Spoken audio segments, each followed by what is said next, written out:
She said she would try to not do the things that would irritate the person because she thought if she didn't do anything to irritate the person, then she wouldn't experience. But there's no end to what irritates them, from not washing the dishes to not providing sex. So it's not like you can do anything to stop it. But they always come back with an apology, but never a change behavior. And it continues to get worse. So the first pinch, then it turns to a hit, then it turns to a punch, kick, they escalate. They don't come the first time. I had one person who I was working with one time said, I should have known when we were driving to visit his family one summer and I made him upset and he sped through a red light and kept going and driving dangerously and then stopped and continued to drive. He was upset with something she said. And here she is years later in an abusive relationship. Wow. So it begins with a trickle, and then before you know it, apologies and all kind of you're saying, "Oh my God, I'm so sorry. I didn't mean to do this. I'm having this kind of problem, this kind of challenge," and then it just escalates slowly and surely. Escalate. My thing, putting her on you one time, with it again. Don't say. Okay. But that's hard enough. I mean, that's one of the. I mean, as you mentioned, I wanted to switch and talk to you about the situation with committed relationships, where, particularly in our country, where the women are told, for example, you need to work it out with your husband, or work it out. When I come from far, you have children, you have this, that, and the third. There are so many other ties that are there. You really are gonna make police lock him up and carry him to jail and things like all these things that are enforced upon women are told to them to allow it to pass, so to speak. So when you're looking at committed relationships and abuse and so on, how do you tailor your message to work with persons in that kind of situation? So, what I would say to somebody beforehand, the adamant, statements I would make is because you're out of it and you're not anywhere connected to. So I am pleading with you for your safety. I know it's a whole lot more complicated when emotions are involved, when children are involved, when commitment is in play. And with that, as well as with the woman, I know it takes listening and support. I do not do the preaching. It's not that if you're a friend preaching at them and telling them it's wrong is not going to help. In that case, you listen and you begin to help them to identify the behaviors itself and ask them, are you okay with that? Or how do you feel when he hits you? He keeps calling a lot and requiring you to be home by a certain time. Are you okay? How does that make you feel? Not that's wrong or that's abusive or giving that titles that makes the person shut down immediately. Not shut down like beginning to call their partner abusive or as he's wrong or he's bad. You're not gonna listen to you anymore. You need to help the person begin to identify the behaviors and realize that these behaviors are not healthy and they're not showing of love, but they have to see themselves. The minute you say what you're thinking, they're going to go right into defense mode and you lost the conversation. So you have to listen and support and help them see, what do you think? Don't preach. Please don't preach at them. Listen. We struggle in this country to listen. Definitely. Listen. Listen. Now let me ask you about the decision to work with commercial sex workers in such a direct way. Now, many persons would frown upon that kind of approach because you're thinking, many persons think, all right, these women are making an active decisions to live this kind of lifestyle and so on. And so to work, to go and partner with them in this kind of way, to just go up and say, all right, you know what, we know that the situation, chances are you're probably really a victim. Maybe you don't even necessarily know or understand the level of trauma or the level of challenges that you might have. So our goal is to just work with you to help you. First of all, I guess, how receptive were they? And then when persons heard that was the approach that you take, did you get any kind of pushback? Did people ask you what you're doing? You know what I mean? Why you're wasting time? Why you're taking this kind of approach? What was that like? I got pushback yesterday. A friend texted me. So right now, every year we do a Christmas outreach to the women. Each year we get gifts to provide for support. We usually have a story of a survivor who used to be on the road, is now off the street, and we place that in the gifts that we give them.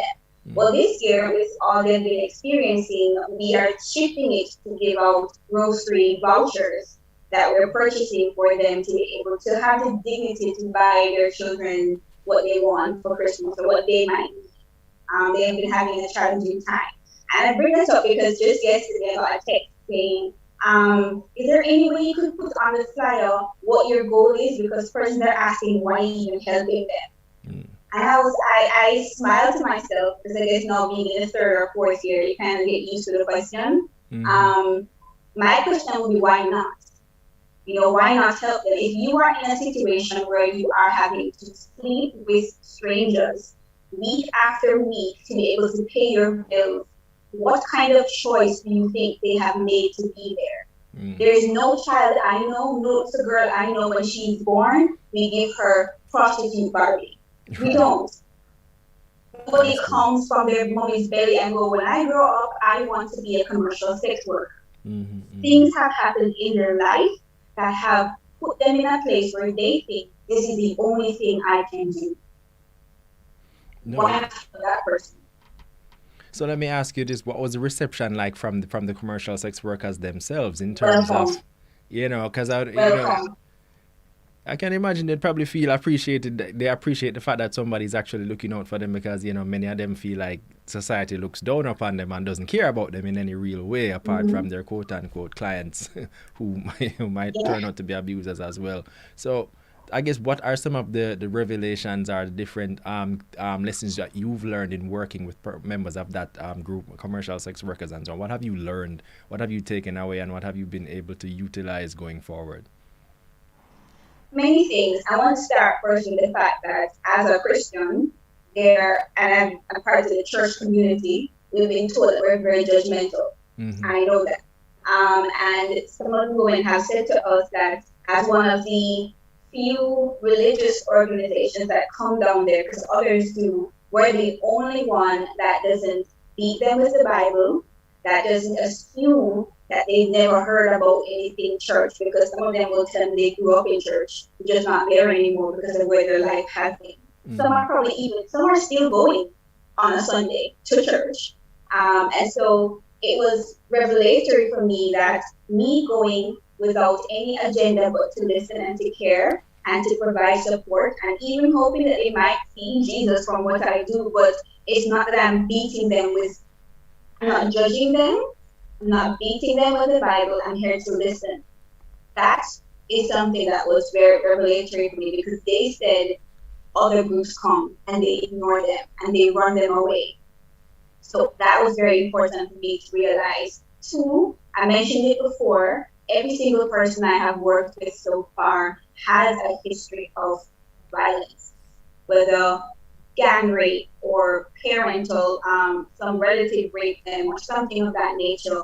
All of them have had that and did not have any psychological intervention done, didn't have family support, didn't have anybody listening to them. I just confirmed the stats that maybe if somebody was here like I am from that point, this maybe could have been averted.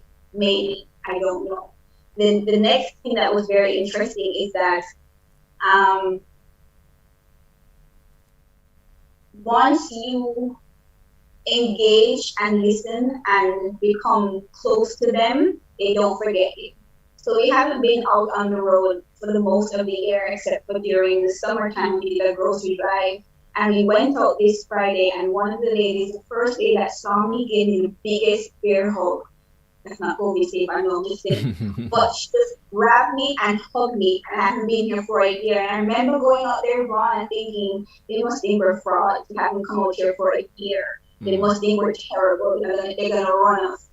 And when she come and give me the hug, and they were so happy to just see us and talk. We never have anything to give them. Nothing is in our hands. And they were there. They wanted to talk. I realized if we just were supportive of people, we could do a big change. We really could do more for them. I think of the woman who's now a security guard, or one who is doing farming, or the other one who gone into nursing. Yes, I only have three quote unquote success stories of the 50, 60 women that we see every week. But I'm here thinking maybe 15 years later I'll have more.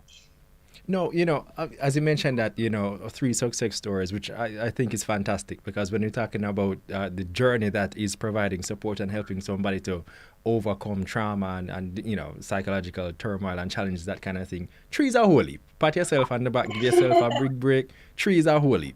Because life is not a straight line. It's not like, okay, you just tap her, you give her two groceries, put her through some sessions, and all of a sudden, no, well, yeah, I'm a fixed person now, so I can go and live my life and be president or something like that. It doesn't work like that. People At experience all. personal setbacks and that kind of things, and like you just said, learn helplessness where persons just feel like it's easy to just go back to being the way that they were.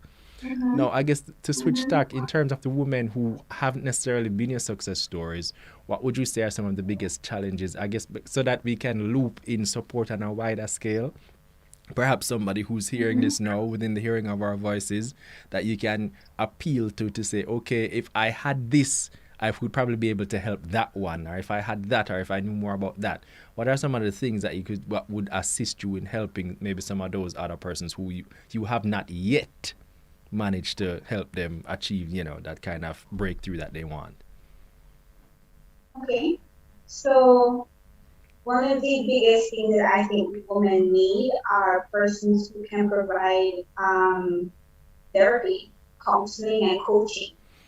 If you have somebody who is trained, I mean, I'm a therapist, but and I've helped a few of them. But if we had more persons who are willing to give their time in counseling women or providing coaching, business coaching advice, so they'll be able to say, okay, the idea I have, because listen, you never see a more entrepreneurial person than these women. They Mm. are business oriented. I mean, you can make jokes about they are in a business, but they also have business plans. Some of them Mm-hmm, do. mm-hmm. So to be able to help it go from an idea to an actual reality, it would be really helpful to have persons. Okay. Now, so providing a business plan or something like that.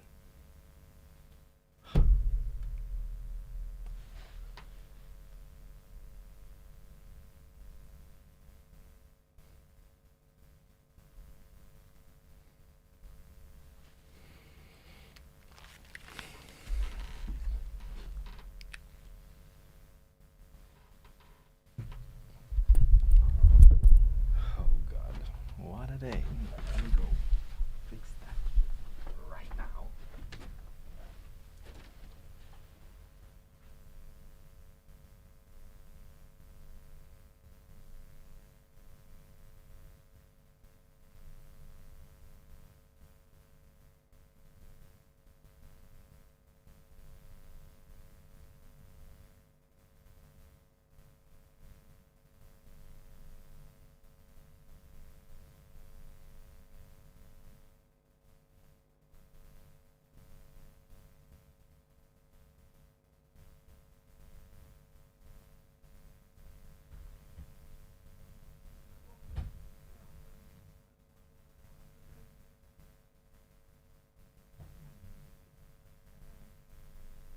Everybody saw that shit. I'm going to relax my brain.